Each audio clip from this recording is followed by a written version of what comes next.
addition to the City Council action, the Board of Supervisors is also has to take an action in order for the project to move forward. As you all know, the County of Santa Clara owns the property. Me as staff, I cannot approve letting the developer, in this case Life Moves, or the city simply use the property. The board has to approve that action. They also have to determine if they want to provide funding to the project. And very honestly with you, the county funding is needed in order to make this project happen. They would also approve a delegation of authority to the county executive to enter into a letter of interest or a memorandum of understanding to memorialize roles and responsibilities. And finally, is if the board approves the action, then Life Moves would work with, assuming that the city votes yes, to submit an application for home key. And I wanted to flag for you that this would be the third and final round of home key. At least that is what the state has shared with us, that there's no current funding for round 4. So basically this would be one of the last opportunities to submit an application for home key. If the project moves forward, the City Council says yes, the board says yes, and we get to the point where we're submitting an application, the state requires a consultation. They want to know, did you do community engagement? What did the community have to say? Do you have approval from your City Council and or Board of Supervisors? Then they'll go through their application review, consider for funding, and they'll weigh that application against every others across the state and then make a decision for funding. 3 steps are required in order for this thing to actually happen. So I know that was a big question for you all in terms of, is this a done deal? Next slide. Area number 2 is site selection. Why this site? And what did you use it for before? The site is controlled by the county's Roads and Airport Department and no longer needs it for road purposes. As you all have indicated, it is used by the church for overflow parking, and that it is also a space that you all use during the seasons for pumpkin patches, I think somebody said the jumpy house, and during Christmas for Christmas tree walk. The City of Santa Clara, again through the Unhoused Task Force, identified a need for interim housing. We, the county, as staff, received a referral from the board saying, go look at all of our properties across the county, not just in Santa Clara, across the county, and find a parcel that's no longer needed by a different department or that you control, and see if cities are interested in partnering with the county to bring emergency interim housing like we're talking about here. And that is what we're doing. And similar to the City Council, they asked to go talk to the community. As I mentioned earlier, this is possibly one of the last opportunities to leverage state funding. The other thing that we look at in terms of a parcel and our parcel analysis is its proximity to transit, its proximity to services. How close is it to a park, a school, grocery store, medical offices, and other services? So the same things that we all personally think about when we buy a property, well, those are the same types of things that we're looking at. Next slide. You have asked, did you look at the schools? Did you look at childcare? Did you look at churches and other public spaces and facilities? Last time that we were here, we did get a copy of a map from one of you saying that our map was wrong. So we went back with the city staff and we created 3 new maps for you. They're also posted on our website. This first map shows, and you should have also received copies of the map. If you didn't, there should be additional copies in the back. If you want a printed copy, we're happy to print them and find a way to get them to you.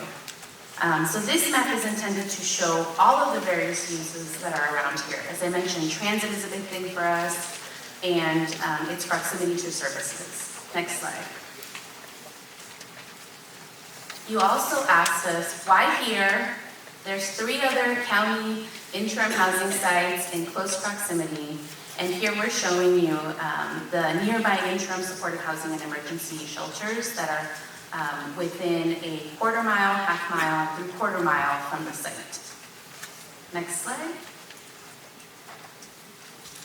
You also asked about the proximity of schools, daycares, parks, and playgrounds, and this map only shows those uses.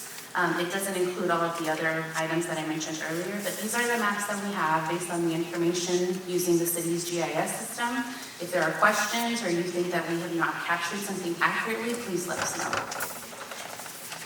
Next slide.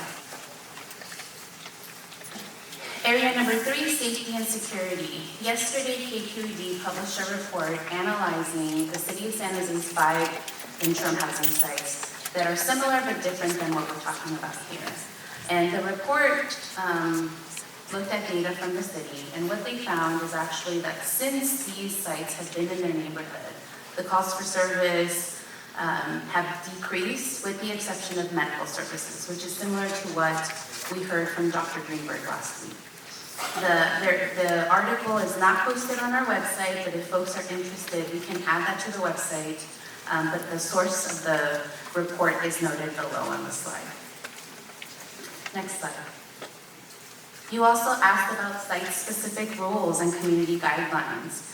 We're not going to go through every single one of these. Heather is here to answer questions, but these are the things that are absolutely not allowed at the various sites that Life Moves manages and operates. This is taken from the Mountain View site. We are working on getting the Mountain View guidelines up on the website so that you have time to read them. I think they're about 10 or 12 pages.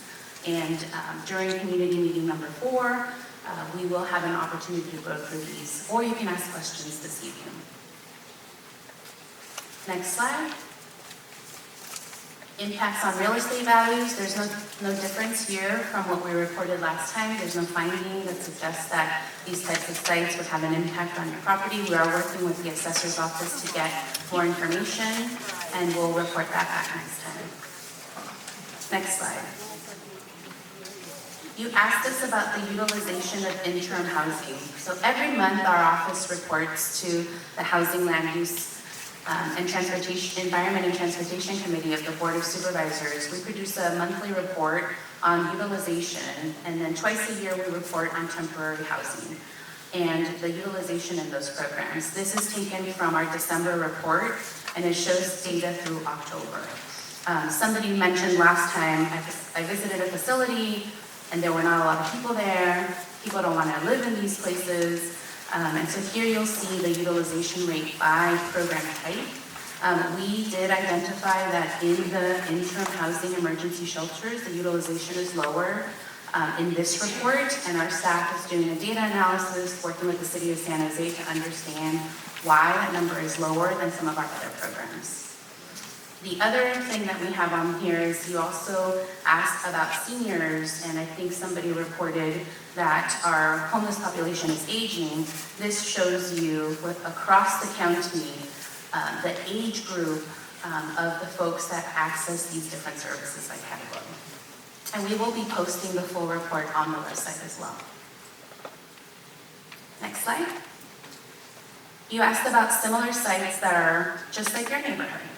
And I mentioned that the City of San Jose has a project they're working on with Life Moves that is under construction. It's Brannan Lane and Monterey Highway. The proposal includes 204 units, about 200 square foot a unit, and it's for single adults and couples. And here what we've shown you is it's primarily a single family residential neighborhood. It's next to several parks, and a public library is actually right across the street. It's 0.2 miles from VTA bus line 68, as well as a few others. It's 0.7 miles from Safeway. And then here on the slide, you'll see the distance from the site to the schools in that area. Oak Grove High School is also about 1.8 miles away, and Del Roble Elementary is also 1.8 miles away. So you see very similar to your neighborhood. Next slide.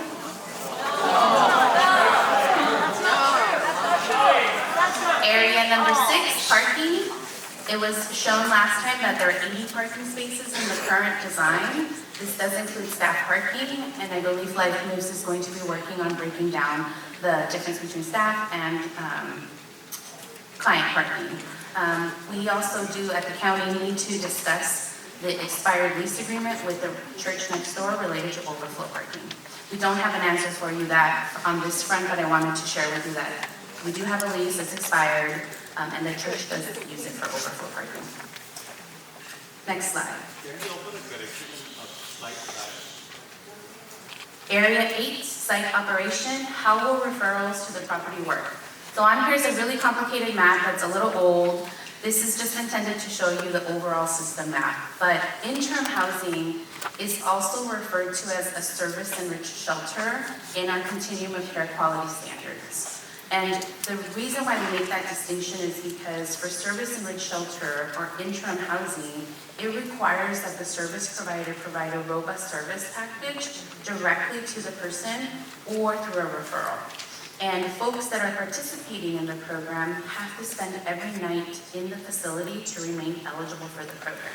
So last time that we were here, you all talked about, are people going to be lining up, waiting to enter the facility? That's a really older model. In our community, we use a centralization process, and in this case, we would be working with your local police department and housing staff to identify areas in your community where people are unsheltered, do targeted outreach, and have them move into the facility, again, if it moves forward. Next slide. Area 8, site operation. Last time you asked us, why can't you house families here? We heard from a few school district folks that they are concerned that there's a growing number of children who are becoming homeless and still going to school. So we had a conversation with the Life Moves team, and they are analyzing options that would include family units in the proposal.